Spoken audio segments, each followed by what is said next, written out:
Kini kita tahu apa arti salib dan apa itu jalan salib.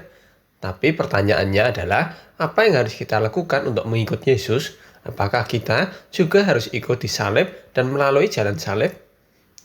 Matius 16 ayat ke-24 berkata, "Lalu Yesus berkata kepada murid-muridnya, setiap orang yang mau mengikut aku, ia harus menyangkal dirinya, memikul salibnya, dan mengikut aku." Menyangkal diri. Menyangkal diri artinya melepaskan diri dari hak atau keuntungan yang bisa kita terima.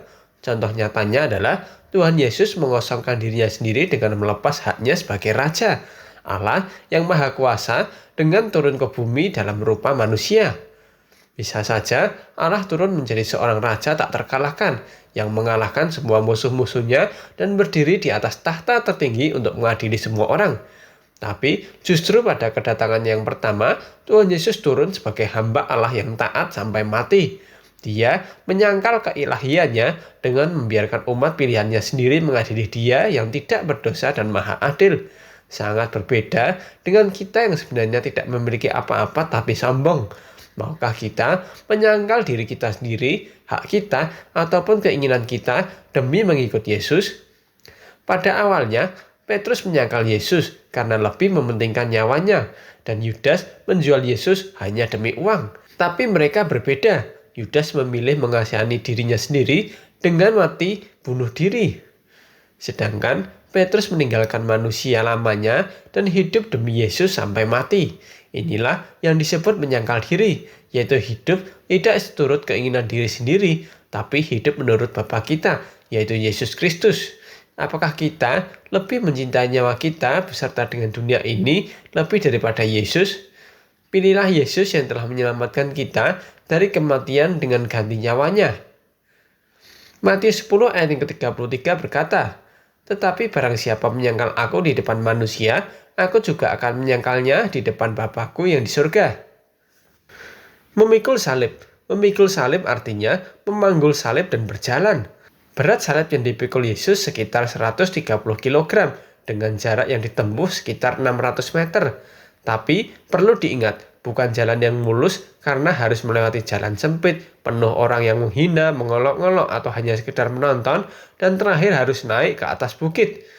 Selain siksaan fisik yang telah diterima Tuhan Yesus, Dia juga menanggung siksaan mental, mengingat Dia dijual, disangkal, dan ditinggalkan orang-orang terdekatnya, dan harus menghadapi olokan dan hinaan banyak orang sendirian. Dosa seluruh manusia di seluruh dunia dan semua generasi dipikulnya saat itu juga. Dia taat sempurna menerima rencana Allah sampai mati. Salib adalah simbol kematian. Galatia 5 ayat ke-19 sampai 21 berkata, "Perbuatan daging telah nyata, yaitu percabulan, kecemaran, hawa nafsu, penyembahan berhala, sihir, perseteruan, perselisihan, iri hati, kemarahan, kepentingan diri sendiri, percekcokan, perpecahan, kedengkian, bermabuk-mabukan, pesta pora, dan sebagainya. Terhadap semuanya itu, kuperingatkan kamu, seperti yang telah kulakukan dahulu, bahwa siapa saja yang melakukan hal-hal demikian tidak akan mendapat bagian dalam kerajaan Allah." Mungkin tidak mudah bagi orang yang sebelumnya setiap hari, setiap saat hidup bersama-sama dengan keinginan daging langsung berubah seketika. Tapi ingat, Tuhan Yesus telah lunas menebus dosa-dosa kita, sehingga pasti kita bisa lepas sepenuhnya dari keinginan daging. Karena semua keinginan daging dan dosa telah ikut mati bersama dengan manusia lama kita, yaitu disalibkan. Sehingga sekarang kita dapat hidup menurut buah roh. Galatia 5 ayat ke-22 sampai 24 berkata, "Tetapi buah roh ialah kasih, sukacita, damai sejahtera, kesabaran, kemurahan, kebaikan, kesetiaan, kelemah lembutan, penguasaan diri. Tidak ada hukum yang menentang hal-hal itu. Siapa saja yang menjadi milik Kristus Yesus, ia telah menyalibkan daging dengan segala hawa nafsu dan keinginannya."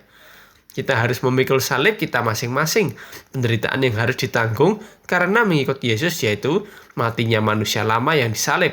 Tapi jangan takut mengikut Tuhan Yesus, karena Dia lemah lembut, rendah hati, dan jiwa kita akan tenang. Matius 11 ayat ke-29 berkata, "Pikulah kuk yang kupasang dan belajarlah padaku, karena aku lemah lembut dan rendah hati, dan jiwamu akan mendapat ketenangan."